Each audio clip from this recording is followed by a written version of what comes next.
तर आता टायटल बघून तुमच्या लक्षात आलं असेल की काय नेमकी ह्या व्हिडिओमध्ये असणार आहे.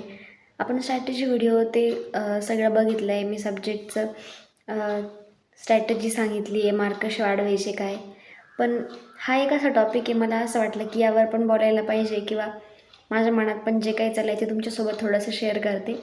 तर याचा अर्थ असा नाही की IBPS क्लर्क मेन्सचा रिझल्ट आला आहे आणि त्यामध्ये मी थोड्या मार्कवर नमीच झाले म्हणून मी फेल्युअरची व्हिडिओ बनवते आहे, असं अजिबात नाही.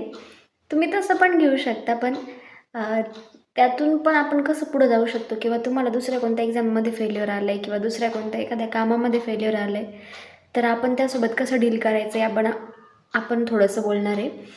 तर मी ना 9-10पासून अशी होते की मी कोणत्या गोष्टींचा जास्त काही लोड घेत नव्हते.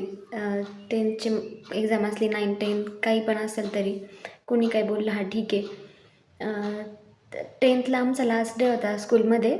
सगळे फोटो वगैरे काढत होते, मेमरीज ते सगळे आठवत होते.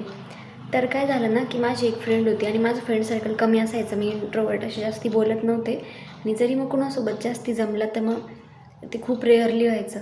तर मग एक फ्रेंड आली माझ्याजवळ आणि ती मला म्हणते आहे की सगळ्या मैत्रिणींना मी 10पर्यंत रडताना बघितलं आहे, पण तुला रडतानाच बघितलं नाही आहे. तर वर्गात आम्ही सगळ्या मुलीच असायचो, मुलींची शाळा होती. तर मग मला समजलं नाही मी कसं रिॲक्ट करू त्यावर, कारण जर रडण्यासारखी काही गोष्ट झालीच नव्हती तर मग मी का बळच रडन. आणि 5वी ते 10वीपर्यंत मी कधी अशी रडलेलेच नव्हते, असं तिला म्हणायचं होतं की तू रडताना बघितलेलंच नाही आहे. तर मग मी काही बोललेच नाही फक्त त्यावेळी. आणि आता नंतर जेव्हा मी बँकिंग एक्झामचा अभ्यास करायला सुरुवात केली, गव्हर्नमेंट एक्झामचं बाकीचं सगळं बघते, मेंटल प्रेशर येतो, निगेटिव्हिटी खूप सारी येते. तर काय झालं ना, आता मेनची जेव्हा एक्झाम होती तेव्हा नोव्हेंबरमध्ये 24 नोव्हेंबरला मी स्क्रीनशॉट शेअर करते स्क्रीनवर. तर त्या दिवशी मला खूप असं डिमोटिवेट फील होत होतं किंवा असं वाटत होतं की होईन की नाही, किंवा मला एक्झामला पण ते क्वेश्चन जमतील का नाही असं होत होतं. कारण पझल पण चांगले जमत नव्हती आणि जो मेन्स आहे त्याचे पण क्वेश्चन मला समजत नव्हते. तर मला अशी सवय होती, मी थोडंफार काहीतरी लिहायचे. एखाद दिवशी काही वेगळं झालं माझ्यासोबत तर 9वी-10वीपासून मग असं पूर्ण नाही पण समरी शॉर्टमध्ये मी लिहायची. तर मी तुम्हाला दाखवते ते. तर मग मी असं लिहिलेलं होतं, ठीक आहे होईन व्यवस्थित काय नाही. आणि मी मम्मीसोबत सगळं शेअर करते, मला असं वाटतं आहे, मला तसं वाटतं आहे. तर मी तिला पण सांगत असते. तर तिच्यासोबत बोलले मी, मला जरा बरं वाटलं. पण जेव्हा मी नंतर परत माझ्या स्टडी टेबलच्या तिथं जाऊन बसले रूममध्ये, तेव्हा अचानक 2 मिनिट मी स्टॉप झाले. मी सगळे लेक्चर ते ठेवून दिलं आणि अचानक मला इतकं रडायला आलं, मला पण समजलं नाही, कारण मी अशी कधी रडत नव्हते. आणि 1-2 मिनिट झाले मी सारखी फक्त रडतीच आहे. तर थोडंसं नंतर स्टेबल झाल्यानंतर मला असं जाणवलं की मेंटल प्रेशर इतकं आलं आहे माझ्यावर आणि निगेटिव्हिटी इतकी आली होती, असं वाटत होतं सगळ्या जगाची निगेटिव्हिटी येते ना आपल्याला झापड मारून जाते आहे.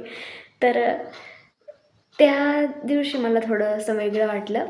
पण नंतर मग मी हे सगळं मेंटल प्रेशर वगैरे फेल्युअर कसं हँडल करायचं ते बघितलं. कारण मागच्या व्हिडिओमध्ये पण बऱ्याच मी तुम्हाला सांगितले, माझं SBI क्लर्कचं मिस झालं होतं प्रिलियम्समध्ये 2 मार्कवरून. तर मग मला असं होतं की सगळ्या गोष्टी व्यवस्थित चालल्या आहे, मी थोडा अभ्यास केला तरी मला मार्क मिळायचे, टॉपरने पण पास तर व्हायचे, मी फेल कधी झाले नाही. तर मग जेव्हा हे फेल्युअर मी बघितलं तेव्हा ते मला जास्त हिट झालं. मग त्यामुळं असं झालं की माझी चिडचिड व्हायची, निगेटिव्हिटी वाढली आणि मग त्यामुळं ते एक खड्डी जे साचलेलं होतं ते असं मला अचानक रडायला आलं. तर मग त्यानंतर थोडीशी मी स्टेबल होत गेले आणि बघितलं की नेमकी काय होतं आहे, मी कसं विचार करते आहे, काय कुठं चूक होती माझ्याकडून. तर मला फक्त हेच म्हणायचं आहे, आता मी जरी माझं IBPS क्लर्क मेन्सचा रिझल्ट सांगितला, तुमच्यासोबत शेअर केला आहे काय झालं त्यामध्ये, तरी पण मला हे माहिती आहे की त्यामध्ये नशिबाचं काय नव्हतं. माझी थोडीफार प्रिपरेशन कमी पडली ते मी मान्य करते, कारण मेन्सला मी तेवढे प्रिपेअर नव्हते, तेवढे क्वेश्चन मी सॉल्व केले नव्हते, तेवढी अंडरस्टँडिंग माझी बिल्ड पण नव्हती झालेली. पण ठीक आहे, ॲटलिस्ट तरी मी इतक्या जवळ पोहोचले, म्हणजे लक तर माझ्यासोबतच होतं, फक्त मी कमी पडले. तर मग फेल्युअर पण 2 गोष्टी मध्ये मोडता येऊ शकतं फेल्युअर, की एक अशी की तुम्ही वेळेवर सोडून दिलेलं होतं पण ती वेळ तुमची नव्हती, आणि दुसरं असं की तुम्ही तुमचे प्रयत्न तेवढे व्यवस्थित दिले नाही, त्यामुळं फेल्युअर आलं. तर मग पहिलं फेल्युअर जर येत असेल तर मग आपण काहीच करू शकत नाही, वेळेवर सोडून द्यायचं, भरोसा ठेवायचा. कारण आपण केलेलं काहीच वाया जात नाही, आपण केलेलं कोणतं पण हार्डवर्क किंवा कोणतं पण काम. आणि दुसरं फेल्युअर झालं असेल तर मग आपल्याला माहितीच आहे आपली काय चूक होती, आपण इम्प्रूव्हमेंट करायची, अजून चांगली प्रॅक्टिस करायची क्वेश्चनची. आता हे नुसतं गव्हर्नमेंट एक्झामसाठीच नाही, तर कोणत्या पण एक्झामसाठी, कोणत्या पण कामासाठी हे लागू होतं की आपल्याला जर आपली चूक कळते तर मग आपण ती सुधारायलाच हवी.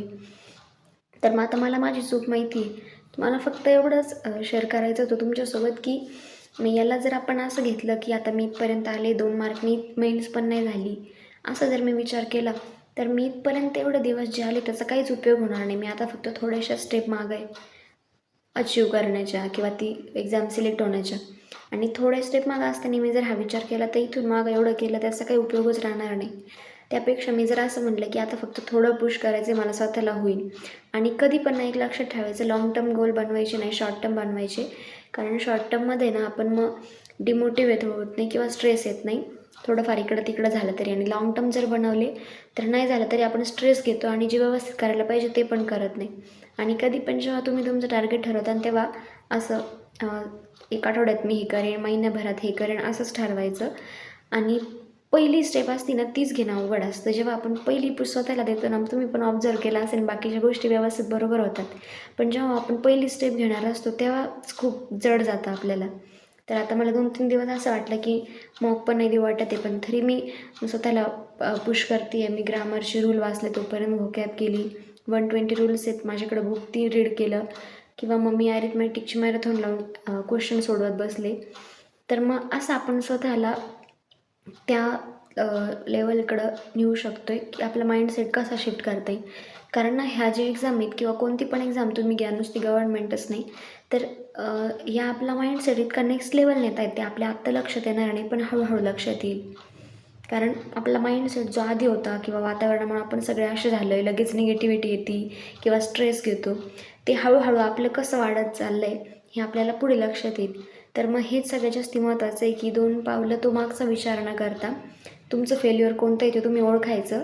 आणि चूक जर तुमच्याकडून होत असेल तर तुम्ही तुमचं 100% द्यायचं आहे. आणि बाकी सगळं फेल्युअर येत असेल तुम्ही सगळं व्यवस्थित करून तर मग बाकी वेळेवर सोडून द्यायचं आहे. कारण आपण सगळ्यांची इंटरव्ह्यू वगैरे बघतो, सगळ्यांनी स्ट्रगल फेस केली आहे. जे स्टँडअप कॉमेडियन, शायरी वगैरे आपण बघतो यूट्यूबवर, तुम्हाला काय वाटतं ते कधी डिमोटिवेट झाले नसतील, त्यांनी कधी स्ट्रगल फेस केले नसतील, ते स्वतः इतके डिप्रेशनमध्ये गेलेले होते आणि त्यानंतर ते आता इतक्या सगळ्या जगाला हसवत आहेत, लोकांना हसवत आहेत. तर ते सगळं त्यांनी बघितलं आहे अगोदर, त्यामुळं ते एवढे स्ट्रॉंग झाले. आणि मी सुद्धा एवढे व्हिडिओ ते बनवते. तुम्हाला काय वाटतं मी दरवेळेस एवढी पॉझिटिव्ह बोलते किंवा एवढी स्टेबल राहते? तर असं अजिबात नसतं. I am also a normal human being. मला पण कधी कधी खूप स्ट्रेस येतो किंवा मी डायरेक्ट ठेवून देते, आज मी घेणारच नाही, मॉक पण देणार नाही. मग त्यामुळे मी पूर्ण स्वतःला साईडला करते ह्या सगळ्यापासून. आणि जेव्हा परत थोडं थोडं मला असं झालं की नाही आता केलं पाहिजे, थोडंसं त्यामध्ये मूड शिफ्ट झाला का मग मी घेते. तर मग हेच तुम्ही करायचे, कारण हे सगळ्यांसोबतच होतं, ते नॉर्मल आहे. फक्त त्यासोबत डील आपण कसं करतो आहे हे महत्त्वाचं आहे. तर मग मी जे माझे 2 मिनिट देऊन ही व्हिडिओ बनवली, मला असंच शेअर करू वाटलं तुमच्यासोबत. तर 5-10 लोकांना जरी कळलं किंवा महत्त्वाचं वाटलं जे मी बोलते आत्ता, तरी माझ्यासाठी खूप होईल. मी असा विचार करत बसले की खूप जास्ती व्ह्यूज येऊ दे, खूप लोकांना मी बोललेलं हे चांगलं वाटू दे, असं जर मी विचार करत बसले तर मी एक्सपेक्टेशन जास्त ठेवेन. तर मग हे पण एक महत्त्वाचं कारण येतं की एक्सपेक्टेशन आपले वाढल्या की स्ट्रेस पण येतो आणि ती गोष्ट ती नाही झाल्यावर मग आपल्याला आपण स्वतःला आणि खालचं समजतो. तर मग हे करायचं नाही आहे. फक्त जे करताय ते व्यवस्थित चालू ठेवायचे. आणि RBI असिस्टंट आता लवकरच येते, त्याची तयारी पण व्यवस्थित करत राहायची. तर मग हेच होतं या व्हिडिओसाठी. आणि कशी वाटली तुम्हाला ही व्हिडिओ नक्की सांगा. बाय.